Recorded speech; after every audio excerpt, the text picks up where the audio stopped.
So when you were working, at these big companies, like, what did you feel you really had like control over in your job, as far as like things that contributed to the game? So that was one of the good comments where really feedback is accepted by everyone. It doesn't mean you can really go ahead and do anything, but at least you can feel free to give the feedback. So that was really nice. Mm-hmm. But in terms of what overall direct control I have, it felt pretty limiting. I mean, when the whole game is done, then you call your friends over and you can kind of say, here, look at the corner of this level, there's a side effect of that thing I did. So the sense of ownership isn't that big when it's such a big game. Even though you kind of, if you're really strong-headed about something, you can go talk about the people working on that, kind of make your case. I mean, I'm sure you've heard this too, but I've always heard that like knock against big budget games, and I don't really agree with this personally, but like, that they're not someone's vision. Like, you hear a lot about like, auteurs in video games and Kojima and I guess a handful of others, and I guess to a certain extent, the doctors at BioWare. I mean, do you feel like, are the Mass Effect games, are those really like, the doctors' games, or like does anyone really get to take ownership? There are certain people that you can say they have way more ownership than anyone else. But especially from what I saw, and that's a good thing, they also, you don't want to kind of be making a game that one guy said. It becomes a huge bottleneck, and besides, it's a good idea you're hiring all those people that presumably you hired because they love games and they have good ideas. Mm-hmm. So as much as you can, you want to allow them to have their contribution to the game. So while there are certain people that you can say, well, that person was definitely a huge influence on the final outcome, I wouldn't say any of the games I watched being made that they were the result of one person vision 100%. Mm-hmm. This may be something you don't even want to talk about, but the whole the whole Mass Effect 3 ending thing. Thoughts? Well, I didn't work on Mass Effect. And, yeah. I played all the series. I wasn't as bothered by other people by it. And the reason is because kind of while I was playing Mass Effect, and that's true of many other AAA games as well, it didn't feel as much kind of it's like my story as much as it was a separate story. Same, another game where I felt like that was The Last of Us as well. Yeah. I felt, especially at the end, I was watching just a guy do whatever the heck he wanted to do, and I'm like, what's going on right now? But I think I understand why people are upset. Like, they feel it violated their kind of sense of agency with that character. Like, their choices didn't have as much impact in the game. But for me personally, when I played and finished the game, I didn't even think of going back and trying different things. I said, okay, that was the story. Pretty good. Shepard's pretty brave man. So for me personally, I didn't feel like kind of seeing how other choice affects. So it didn't affect me as much. Yeah, no, I mean, I think it's pretty, I guess, interesting would be the diplomatic word, that, the audience had such a strong reaction, and then they actually just made a new ending. And, I talked to Greg a little bit about that, and his feeling was basically just like, well, it's our job to give people what they want. But I don't know, like, how do you think, like, the audience for games got to be sort of, obviously not the entire audience, but portions of it got to be so entitled? I don't know, is it they became more entitled now, or is it we're hearing more from them? I'm not sure. I'm not sure either.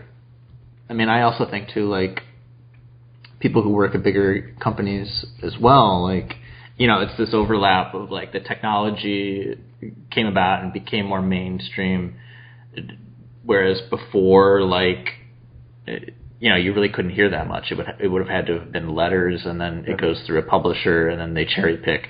So I really don't know. I think there's more intensity to the entitlement. I don't know if the volume is different. Yeah. But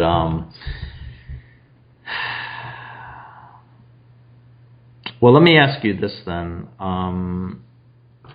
As far as just like working at these companies, like when is the decision made to hire contractors?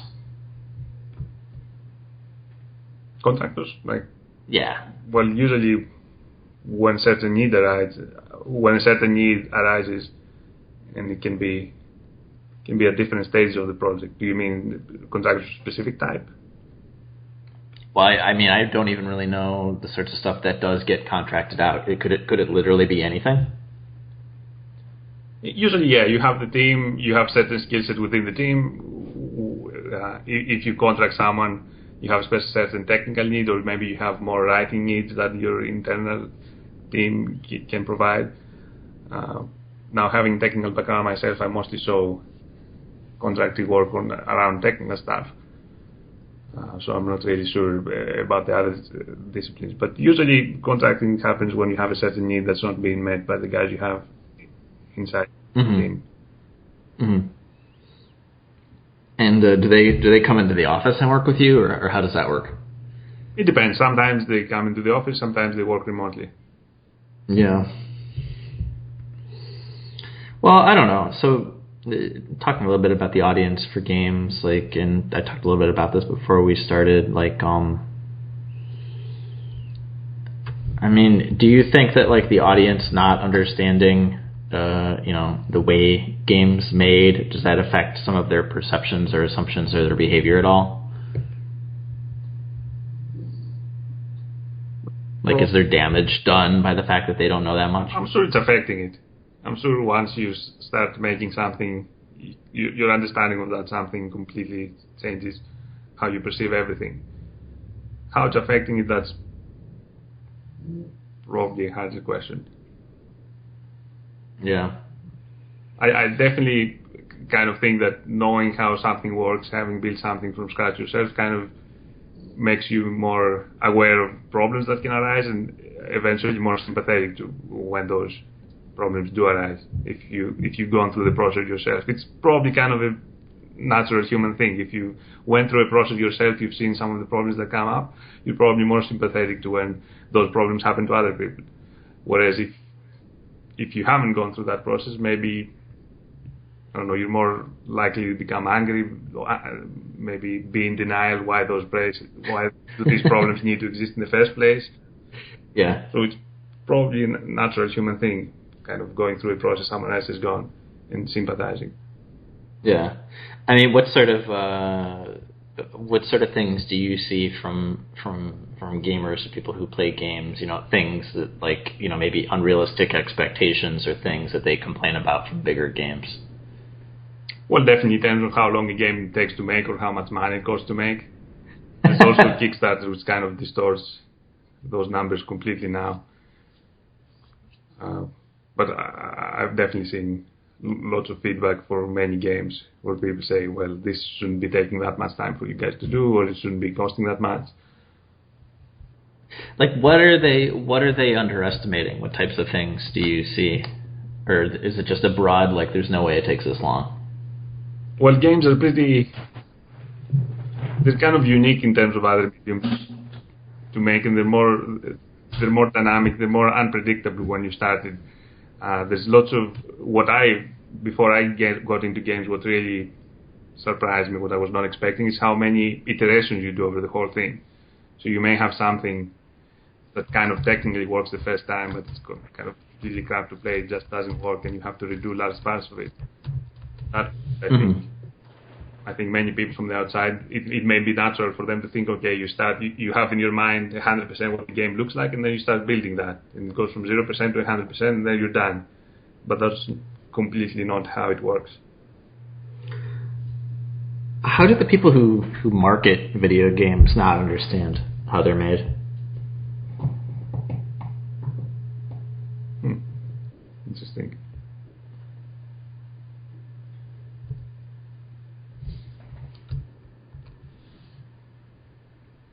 Well, in some ways it may be the same. It depends on how close I would say they are with the development team. But it may be the same kind of misunderstanding that other people who haven't made games haven't made. So if the kind of marketing team is isolated from the development team, they haven't gone through that process themselves, they may be likely to think, okay, well, this game will definitely be done at this time, and it will definitely have these kinds of features. And then it becomes dangerous if you kind of go and talk about those things without fully coordinating with the development team. Mm-hmm. I mean, I'm sure there are instances of this, but like, are there ways that the way a game is marketed can interfere or mess up or slow down the production of a game? Well, I'm sure there are.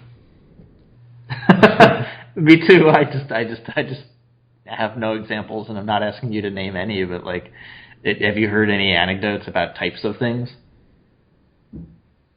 So I don't know if I heard of any case or know of any case where it literally set back development, but the kind of friction that can happen is just the kind of inefficiency of giving a message to the players of something that the game may never be. That's what I'm more worried about. Or I guess in extreme cases, if you kind of promise something that the game is not and you're really on the hook for that, maybe there's pressure on the development team then to kind of try and promise that. And that may be kind of delay things. But in any case, it's kind of danger of a detached marketing team if they go off and promise things either prematurely or talk about a game that ends up not being the same as what gets created at the end. Yeah, there's a couple examples of that. Like, I mean, Duke Nukem Forever is such a unique, bizarre case, and I don't really know that was entirely the people who was marketing its fault. But, you know, kind of related is, and this is something another developer had wanted me to ask, not specifically to you, but just in general to people who have worked in AAA, which is just like, why do the same roles or titles at different companies have different duties? Like, you know, if you're hired to do X at one company, it might be totally different than doing the same job somewhere else. Like, why does that vary? Well, I guess it's because there's no, again, like I said before, there's no set way, there's no proven process that this is how you go about making those games and things will work out. Also, many times these job roles kind of adapt informally to the skills of the person that's on the job, and that's good. You don't want someone, like no two people are exactly the same. You don't want someone who has skill A but also a little bit of skill B, can help out when it's needed. You don't want them to be restricted from doing that. Did you feel like there were other companies with the same, you know, roles as yours that you felt like they listened to that person or that role more, or like they were more empowered than you were? No, in terms of empowerment, I feel like I had as much kind of ability to influence things as could be expected from a team that big. So I may have asked this before, and sorry if I repeated myself, but like, how do creative decisions even get made on bigger games? Well, that's an interesting question. The answer is it depends. Okay. When you have any given question, any given design direction, usually on a big team we'll have anywhere from 3 to 10 legitimate stakeholders. So how those guys interact, what kind of relationship they have with each other, what kind of past experiences they have or similar features working out in other games, what kind of outside influence from people maybe higher up in the organization comes up. All those create a very dynamic system. And it kind of, you know, what way that goes, whether it gets implemented or not, is anybody's guess. So it really depends on the particulars of the situation. Any given decision, you know, there's stakeholders, they discuss things, they have prior experiences that affect whether they're biased for or against this kind of thing. And then eventually maybe they will say, we can try and see how it works out, or it may get killed outright. There's no rule book that says, okay, step one, this idea comes out, we evaluate it in terms of these. There's no such rule book that I know of. It's very dynamic. How does the game industry learn from its mistakes? Well, I don't think it learns from many of the kind of postmortems that come out that are very biased towards the good thing and try to wash out the biggest failures. I think what we can do there to improve things is more honest kind of postmortems, but that's also easier said than done. When you're asking a company to kind of put out its dirty laundry.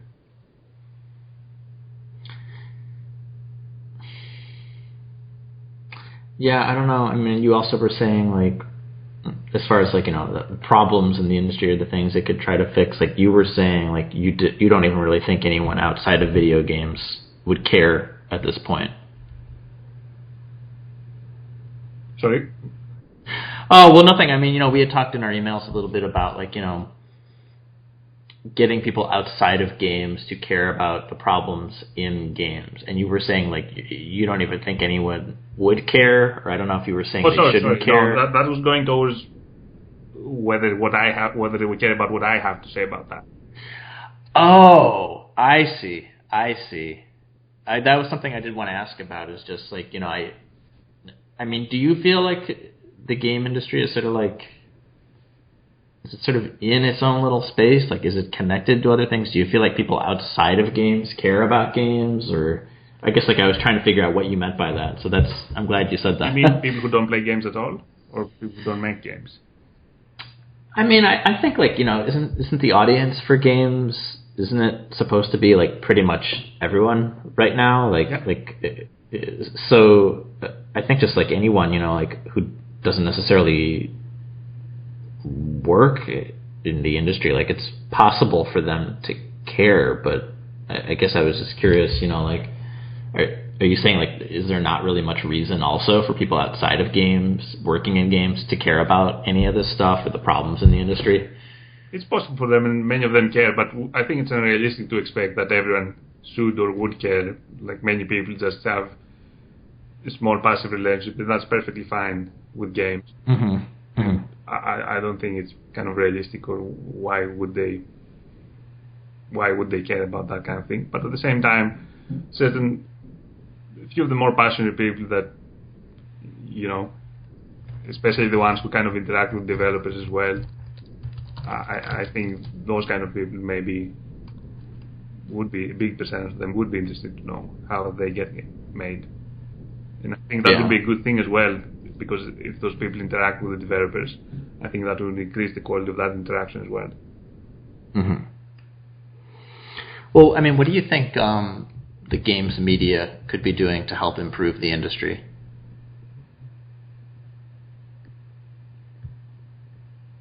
So overall, I think we're completely changing these days from late 90s, early 2000s, where kind of the games, there were a few games going to the market, and then those games are the ones who got all the attention. I think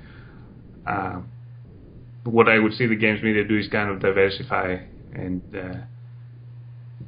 kind of build more avenues for people who maybe not interested about those kinds of games that don't get all the exposure. So how do those players find good games these days? I think that's something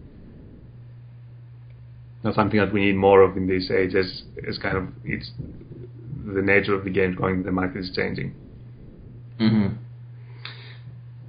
I mean, when was the last time you went to, like, a games media site, podcast, whatever, and heard about something that was new to you, that you hadn't already heard about, like, from another channel, you know, social media, anything? I can't remember. Seems like everything new comes from Twitter these days. I mean, I'm not at all saying that the games media is irrelevant, but I don't know the last time. I don't think anyone I've ever talked to for this has told me like that they've heard of something new from the games media. So like from that perspective, then like what does their job seem to be from your perspective, if it's not to tell people about new things?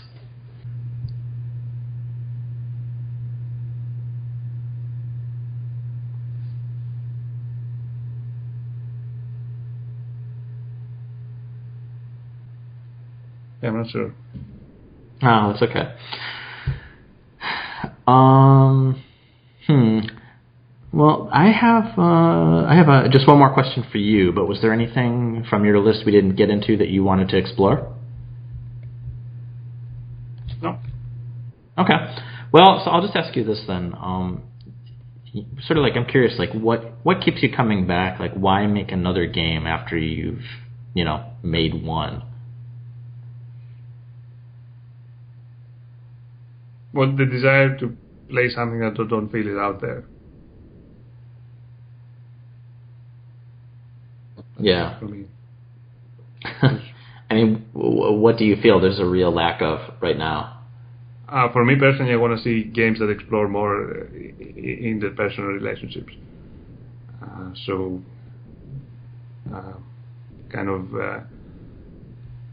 know there's games like EVE Online where there's a huge community interacting with itself in very, very complex and very interesting ways. So that kind of area is very exciting to me. Mm-hmm. And trying to think. I mean, I know that's something that like not Jim Crawford, Chris Crawford has talked a fair deal amount. Did you follow his recent Kickstarter? Yeah, I think what Chris is doing is kind of creating AIs that can create that kind of interpersonal relationships, and that's fine. Like that's a worthy area to explore. But from my side, I'm more interested in kind of we already have human players. They're already kind of pretty complicated creatures, and how do we get them to interact? Even strangers. That's the other thing. Not just people who know each other and go online and play, but even strangers. How can we, via interesting game rules, how can we get those guys to create bonds, long-term bonds, interesting bonds? So there are some games out there that do some of that, but I think there's so much space for more exploration on that space.